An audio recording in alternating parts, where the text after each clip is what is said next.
Okay, so on to the main story now, which is us talking about Ramayanam. Okay, so the story of Ramayanam. King Dasharathan, the ruler of Ayodhya, had three wives, Koshalai, Kaikeyi, and Sumitrai. Koshalai had one son, who was Raman, and Kaikeyi had one, Bharatan, and Sumitrai had the twins, Lakshmanan and Shatrughnan. When Raman was crowned as a prince, a hunchbacked maid, Kuni, spoiled the mind of Kaikeyi, who trapped King Dashrathan into yielding to her boon that Raman should be sent to the forest for 14 years while Bharatan, her own son, should become the king. Raman, followed by his wife Sita and one of the twin brothers, Lakshmanan, proceeded to the forest as per the wishes of Kaikeyi and King Dasharathan.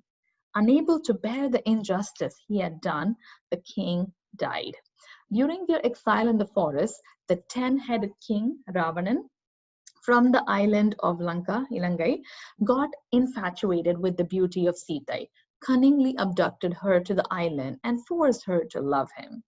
Sita maintained her chastity in the midst of untold misery in the confinement of Ravanan's garden.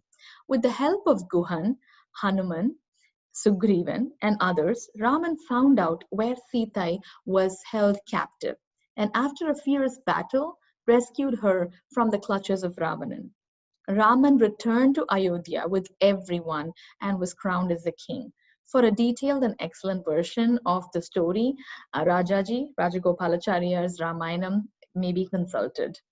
Now, on to the version of Kamba Ramayanam. The compilation of any ancient literary work has always been confronted with the problem of weeding out interpolations like idaichurugazhal and addenda. The existence of different versions, Padabedangar, adds further to the difficulties. Thanks to the efforts of Kamban Academy, Kamban Karagam, Chennai, a committee of scholars was set up who were able to complete this difficult job under the chairmanship of Professor T.P. Meenakshi Sundaram.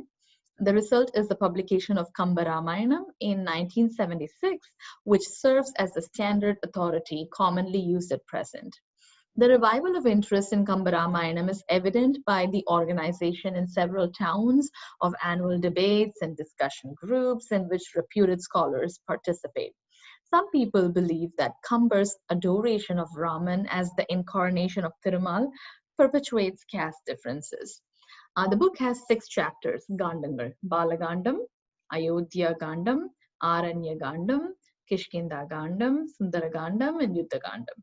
Each Gandam is divided into a number of sections, Padalam.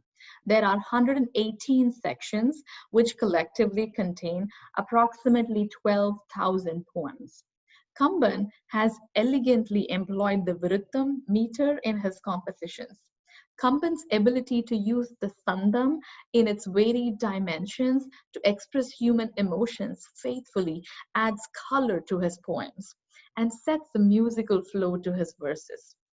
For example, the way Hanuman saw the withering Sita in Ravanan's garden, Ashokavanam, is an example of the poet's tremendous capacity to capture thoughts and actions through sandams and meticulous choice of words. Virudal, Vimmudal, Mayura Vedumbudal, Veruval, Yerudal, Yengudal, Irangudal, Ramane Yenni Toridal, Sorudal, Tulangudal, துயர் உழந்து உயிர்த்தல் அழுதல் அன்றிமற்று அயல் ஒன்றும் செய்குவது அறியாள். So it's beautiful, choice of words and the sandams, and those who appreciate the Tamil language, will really appreciate the way the musical flow of the words. So there are some salient features of Kamba Ramayanam. The noteworthy feature of Kamban's work is that his style is simple, yet very appealing. There is no need for frequent references in the dictionary, Agradi. As an idealist and a humanist, he takes every opportunity to express his philosophy in clear terms. His casting of specific characters to portray the traits he wished to emphasize and the way that trait is maintained throughout the play are examples of his brilliant mind and well-conceived plan to convey his message.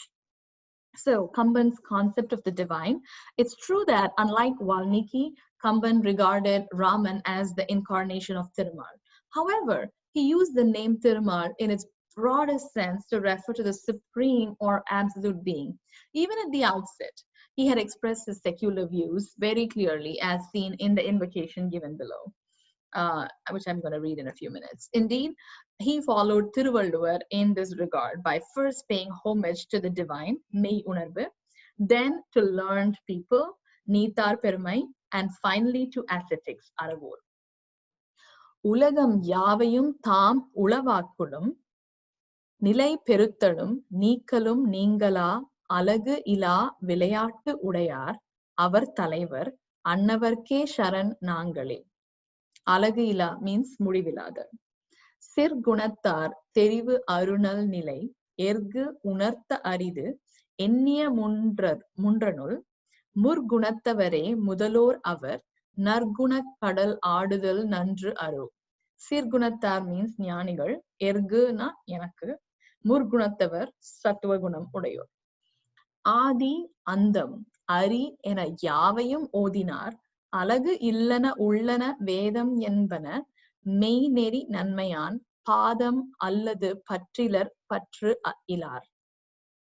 The Pairam 1 to 3. Kamban's concept of the divine is beautifully expressed through the words of Ravanan after his first encounter with Raman in the battlefield. After getting a taste of Raman's strength, the almost invincible Ravanan says that the man he fought with was not Shivan or Brahman or Thirumal, but someone above all of them, the ultimate or absolute being described in the Vedas, Veda Mudalvan.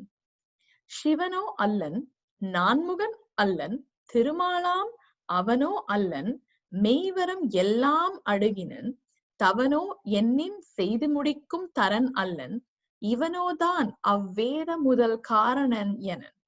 So Ravanan Vadai Padalam 134.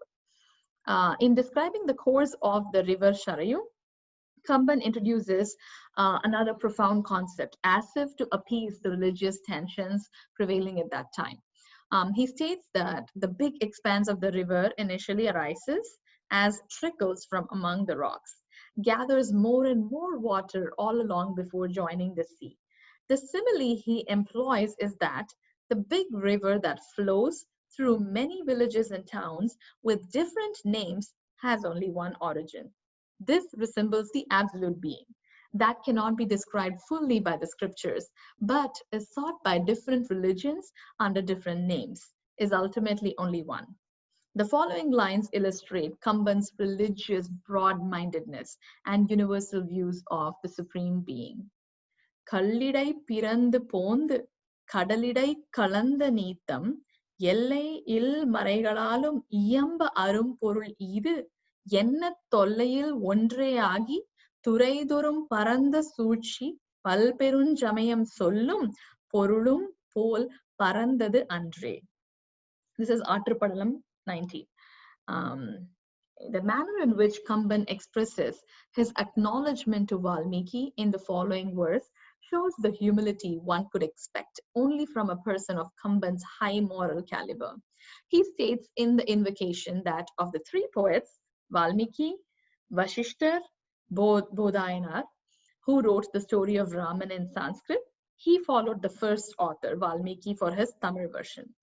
Deva Padayin ikkadai செய்தவர் மூவர் ஆனவர் தம்முளும் முந்திய நாவினான் உரையின்படி நான் தமிழ் பாவினால் இது உணர்த்திய பண்பு அரோ. This is Pairam 10. Okay, Kamban's concept of virtue. When he describes the place, the people, the king, and his ministers, Kamban's idealism comes to play immediately. He portrays that both the people and the rulers lead a virtuous life with tranquility and peace. Right in the beginning, Kamban does not waste any time in driving home his first message of control of the five senses.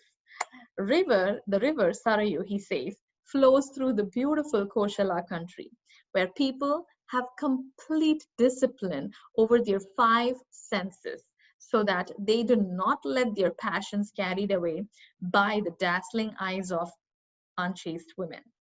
Right? ஆசலம் புரி ஐம்பொறி வாழியும் காசு அலம்பு முலையவர் கண் எனும் பூசல் அம்பும் நெறியின் புறம் செலா கோஷலம் புனை ஆற்று அணி கூறுவாம். This is ஆற்றுப்படலம் 1. Okay?